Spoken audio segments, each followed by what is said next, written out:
ஆண்டவருக்கு சொல்றோம் இன்றைய தெய்வீக வார்த்தை. எசேக்கியேலின் புத்தகம் 12ஆம் அதிகாரம் 25ஆம் வசனம் சொன்னது போல, நான் கர்த்தர், நான் சொல்லுவேன், நான் சொல்லும் வார்த்தை நிறைவேறும், இனி தாமதியாது.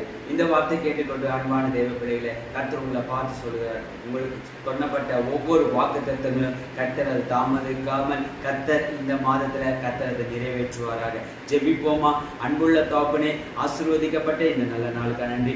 சொல்லப்பட்ட இந்த வசனத்தின்படி இந்த கால வேளையில் உங்களுடைய பிள்ளைகள் தாமதமாக இருக்கிற ஆசீர்வாதங்களை எல்லாத்தையும் கர்த்தர் மாற்றி நிறைவேற்ற போறதுக்காக நன்றி. அவங்களுடைய வாஞ்சைகள், விருப்பங்கள் கர்த்தர் எல்லாத்தையும் நீங்க நிறைவேற்ற போறதுக்காக நன்றி அப்பா. பெரிய காரியங்களை செய்ய எங்களை முற்றுமா தாழ்த்தி ஒப்படைக்கிறோம். இயேசுவின் நாமத்தில் பிதாவே, ஆமென். God bless you.